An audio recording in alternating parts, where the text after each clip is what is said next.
Hello students, welcome to our YouTube channel Techment classes. आज पिछले class में मैंने वॉइस का जो आपको पीपीटी दिया था, जिसमें हु से जो सेंटेंस स्टार्ट हो रहे थे वहाँ तक हम लोग पढ़ चुके थे। ठीक है, आज हम लोग देखेंगे कि कुछ ऐसे सेंटेंस होते हैं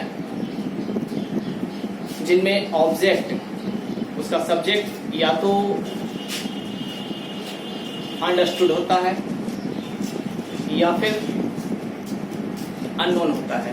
ठीक है, अब देखिए, जैसे मान लीजिए अगर कोई सब्जेक्ट अंडरस्टूड है या अननोन है तो वैसे सेंटेंस के पैसिव वॉइस में हम बाई प्लस ऑब्जेक्ट का यूज नहीं करते हैं। ठीक है, इस बात को याद रखना है। ठीक है, यदि किसी सेंटेंस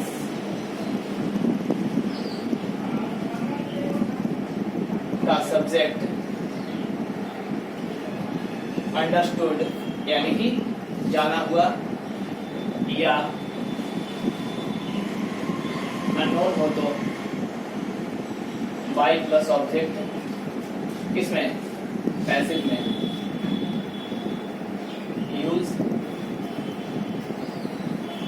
नहीं किया जाता है। ठीक है, कोई दिक्कत? अब जैसे एग्जांपल देखिए, एग्जांपल क्या है? People speak English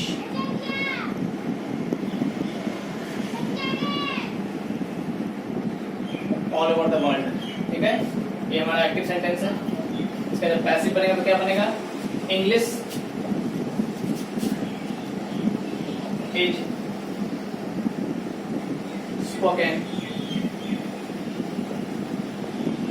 all over the world. ठीक है, अब इसका दूसरा देखिए, एक और एग्जांपल।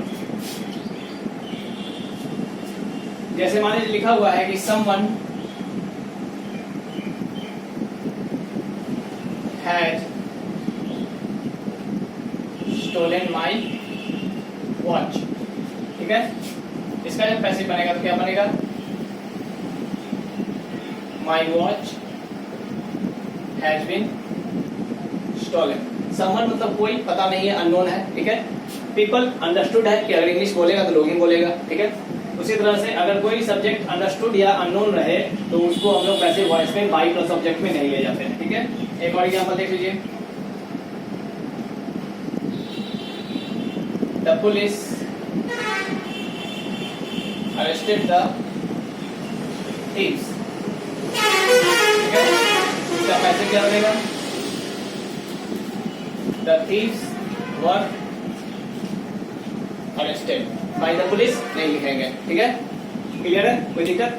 तो ये आपको याद रखना होगा कि कुछ ऐसे सेंटेंस आएंगे जहां पर कि आपको सब्जेक्ट उसका अननोन है, तो वैसे स्थिति में हम लोग पैसिव में उसका बाई प्लस ऑब्जेक्ट नहीं ले जाएंगे।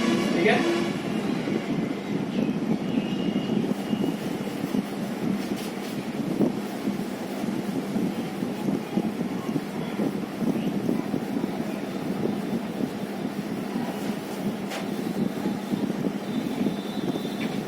चलिए नेक्स्ट हम लोग आते हैं। अब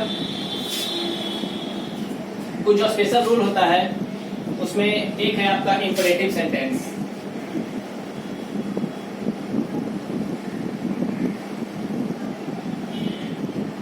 इंपरेटिव सेंटेंस में आपके पास टोटल 4 टाइप्स के सेंटेंस आएंगे, 4 टाइप्स। ठीक है, पहला आएगा सेंटेंस विथ ऑर्डर और कमांड। ठीक है, सेंटेंस विथ ऑर्डर और कमांड। ठीक है, जैसे एग्जांपल देख लीजिए। Shut the door, open the window. ठीक है, अब इसका जब बनाएंगे तो इसका स्ट्रक्चर क्या होगा? ये सेंटेंस लेट से बनता है।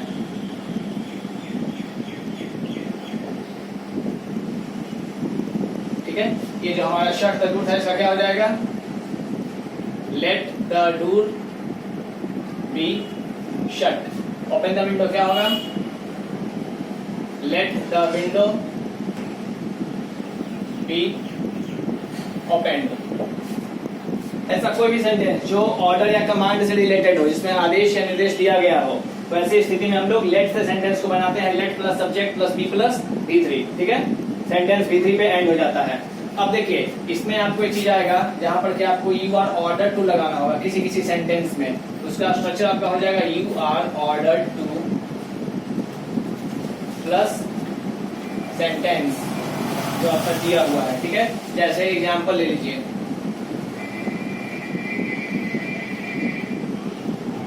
Gate out of this office. इसको कैसे बनाएंगे? यू आर ऑर्डर्ड टू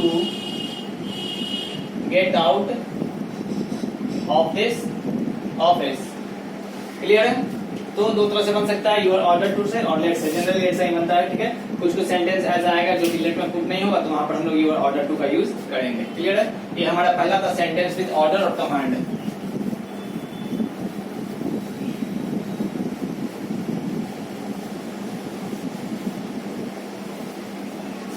चलिए नेक्स्ट है आपका दूसरा। इसमें देखिए दूसरा क्या है? Sentence with request.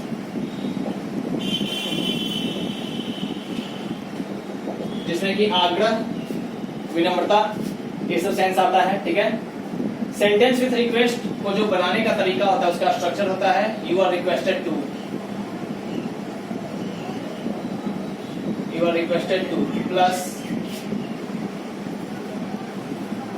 Rest part of sentence, sentence का बचा हुआ हिस्सा, ठीक है। इसमें आपको ध्यान ये रखना है, ध्यान ये रखना है कि पैसिव स्ट्रक्चर में, पैसिव स्ट्रक्चर में प्लीज या काइंडली शब्द नहीं लिखा हो। प्लीज या काइंडली शब्द को हटा दें, ठीक है। जैसे एग्जांपल आपके पास है,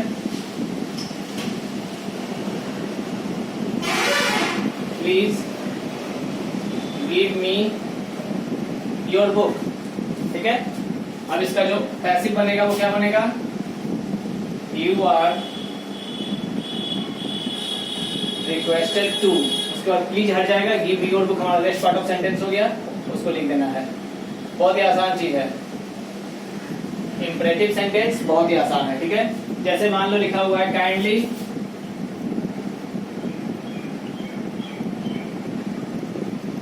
लिसन द लेक्चर, ठीक है।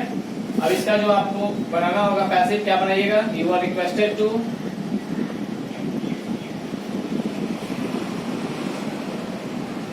You are requested to, kindly word को हटा देना है, लिसन द लेक्चर। क्लियर है? तो ये आपका हो गया सेंटेंस विथ रिक्वेस्ट, ठीक।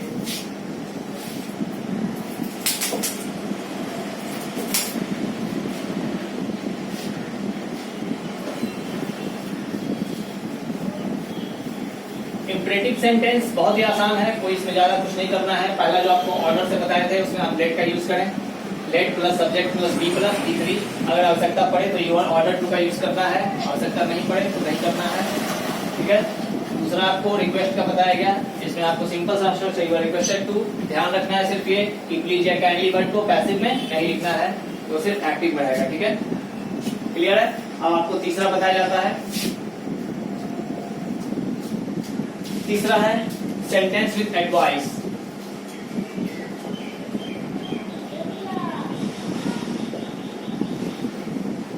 सलाह से संबंधित, ठीक है। सेंटेंस विथ एडवाइस जो रहेगा उसको बनाना है, तो इसका स्ट्रक्चर आपको हो जाएगा you are advised to plus आपका जो सेंटेंस होगा वो, ठीक है। जैसे एग्जांपल देख लीजिए,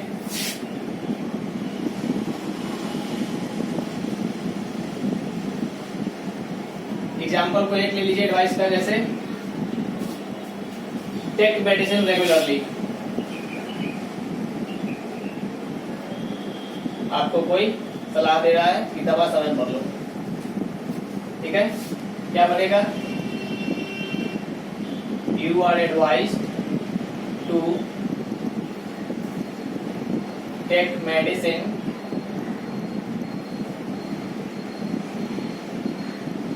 रेगुलरली, ठीक है, you are advise to take medicine regularly. Clear है?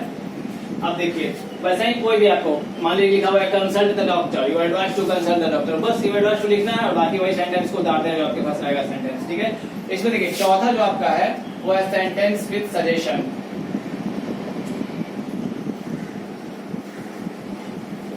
सजेशन का मतलब होता है सुझाव, सुझाव।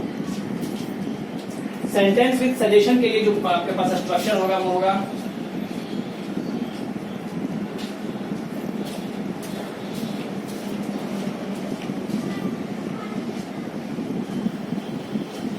Subject plus should be plus V3। ठीक है, जैसे एग्जांपल लव योर कंट्री, क्या बनेगा? Your country should be love. Clear है? हेल्प द पुअर्स,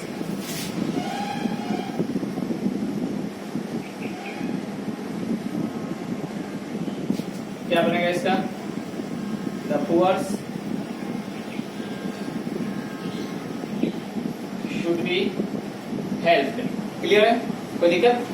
अब देखिए जो एडवाइस है और जो सजेशन है इन दोनों में बेसिक अंतर है। बेसिक अंतर क्या लगता है? देखने में एक ही तरह से, लेकिन बेसिक अंतर है एडवाइस जो होता है वो अपने आप से जुड़ा होता है, खुद से जुड़ा होता है। जैसे take your medicine, consult with doctor, ठीक है, get up early in the morning, go to bed early, ये सब जो चीज है वो आपको एक निर्देश दिया जा रहा है, सलाह दिया जा रहा है अपने के लिए। ठीक है, और सजेशन जो होता है वो सोसाइटी से जुड़ा होता है। जैसे लव योर कंट्री, ठीक है, help the needy persons, help the poors, love the kids, ठीक है, रिस्पेक्ट द एल्डर्स, ये जो है ना ये एक सजेशन हो गया। तो उसमें थोड़ा सा ध्यान दीजिएगा कि एडवाइस जो होता है वो अपने आप से जुड़ा होता है और सजेशन जो होता है वो औरों से जुड़ा होता है। ठीक है, जब एडवाइस रहेगा तो यू आर एडवाइज टू से बनाना है और जब सजेशन रहेगा तो subject plus should be plus E3 से बनाना है। ठीक है, ये चार आपका इंपरेटिव सेंटेंस होगा। ठीक है, अब वॉइस का जो अगला क्लास लेकर के आएंगे उसमें हम बाकी बचा हुआ वॉइस का जो भी पार्ट होगा वो बता देंगे। आज की क्लास में इतना ही, धन्यवाद, थैंक यू।